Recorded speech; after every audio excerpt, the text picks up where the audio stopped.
जय श्री राम फ्रेंड्स। आज के इस वीडियो में मैं आपको बताने वाला हूँ अयोध्या राम मंदिर के बारे में सब कुछ संक्षिप्त में, जो कि इसमें से बहुत सारी चीज़ें होंगी जो आपको पता होंगी, बहुत सारी ऐसी चीज़ें भी हो सकती हैं जो आपको ना पता हो। तो सबसे पहले बात कर लेते हैं 1528 से। ये मामला सन 1528 से स्टार्ट हुआ।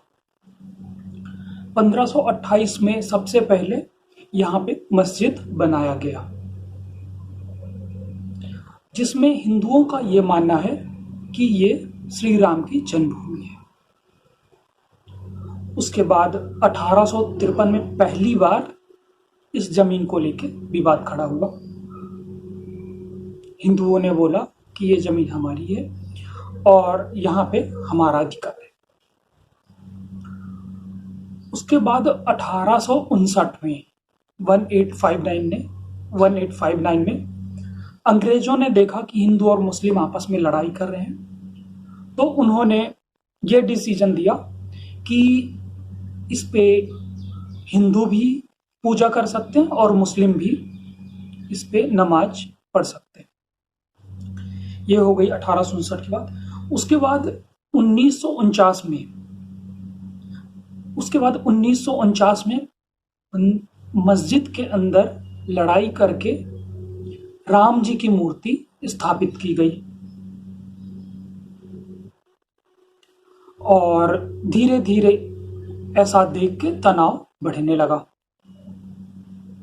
जब तनाव बढ़ने लगा तो तत्कालीन गवर्नमेंट ने आदेश दिया, उस टाइम की जो सरकार थी उसने आदेश दिया कि यहाँ पे लॉक कर दिया जाए और मंदिर को बंद कर दिया गया। 1986 में न्यायाधीश जी जो थे उस टाइम के, उन्होंने मंदिर को हिंदू पूजा के लिए खोलने का आदेश दे दिया कि ये मंदिर खुलेगी जिसमें हिंदू पूजा कर सकते हैं। 1986 में जब मंदिर को हिंदू पूजा के लिए खोला गया, उसके 3 साल बाद 1989 में मस्जिद वाली जमीन के बगल में ही, जहां पे मस्जिद थी उस जमीन के जस्ट बगल में हिंदुओं ने अपनी मंदिर की स्थापना शुरू कर दी कि यहाँ पे हम मंदिर बनाएंगे। फिर से लड़ाइयां बढ़ी, फिर से सब कुछ हुआ। 1992 या 91 में फैसला आया कि यहाँ पे कुछ भी कंस्ट्रक्शन नहीं होगा, कोई भी मंदिर नहीं बनाई जाएगी। उस टाइम पे एक पार्टी ने ऐसा किया कि सुप्रीम कोर्ट ने बोला था कि यहाँ पे किसी भी कार्य का निर्माण नहीं होगा, तो उस पार्टी ने निर्माण तो नहीं किया, लेकिन जो मस्जिद पहले बनी थी उसको गिरा दिया। जब इस पे गवर्नमेंट ने बोला तो उन्होंने बोला, गिराने वाली पार्टी ने बोला कि सुप्रीम कोर्ट ने यह बोला था कि निर्माण नहीं हो सकता, मतलब कोई भी चीज बनाई नहीं जा सकती लेकिन बिगाड़ी जा सकती है, हमने बिगाड़ी है और ये सुप्रीम कोर्ट के आदेश का उल्लंघन नहीं है। और उस पे सुप्रीम कोर्ट ने भी कुछ नहीं किया, क्योंकि उसने तो ऐसा बोला ही नहीं था कि मंदिर को गिराया जाए या ना गिराया जाए, या मस्जिद को गिराया जाए या ना गिराया जाए। उन्होंने बोला था निर्माण कार्य नहीं होगा, और निर्माण कार्य नहीं किया गया, सिर्फ गिराया गया। मस्जिद तो गिरा दी गई, लेकिन उसके बाद देश में दंगे हो गए। उन दंगों की वजह से देश में लगभग 2000 से ज्यादा लोगों की जानें चली गई। 1992 में ही एक कमेटी का गठन किया गया।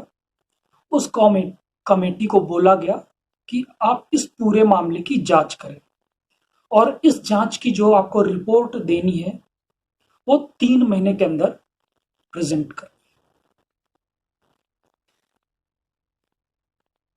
और आपको मैं बता दूं, 3 महीने के टाइम के बदले जांच कमेटी ने जांच पूरे करते करते 17 साल लगा दिए। 2009 में ये जांच की रिपोर्ट कंप्लीट हुई।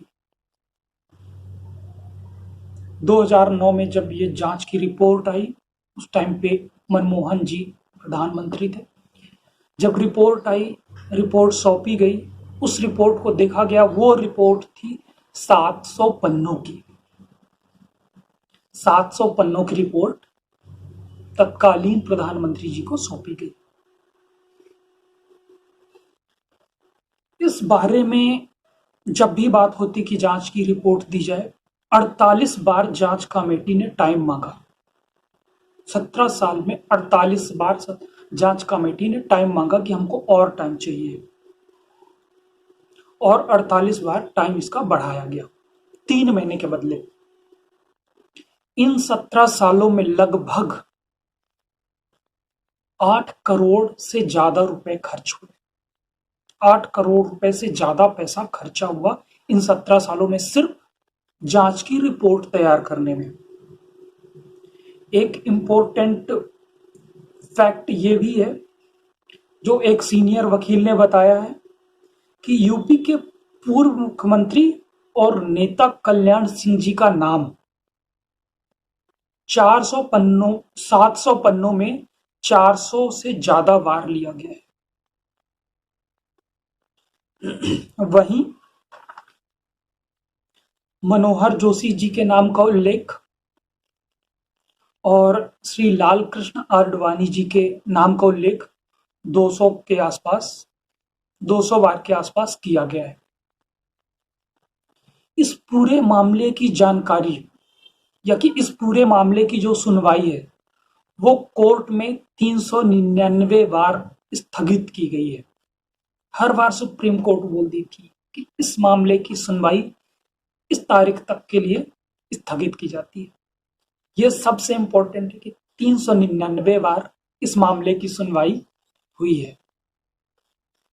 तब जाके 2019 में यह फैसला आया कि इसे कुछ हिंदुओं को और कुछ मुस्लिम्स को दे दिया जाए, और जो भी इसमें निर्माण कार्य होगा, हिंदू मंदिर बनाएंगे, मुस्लिम जो भी करे, वो एक ट्रस्ट होगा। और हिंदुओं के लिए तो कोर्ट ने ट्रस्ट का नाम भी दे दिया है, जिसका नाम है श्री राम जन्मभूमि तीर्थ क्षेत्र। श्री राम जन्मभूमि तीर्थ क्षेत्र। अगस्त 5, 2020 में यहाँ पे मंदिर के लिए भूमि पूजन का काम स्टार्ट होगा। उसके बाद निर्माण कार्य चालू होगा। देखते हैं इस निर्माण काम में कितना टाइम लगता है। अगर ये वीडियो आपको पसंद आए तो प्लीज़ लाइक करिएगा और चैनल को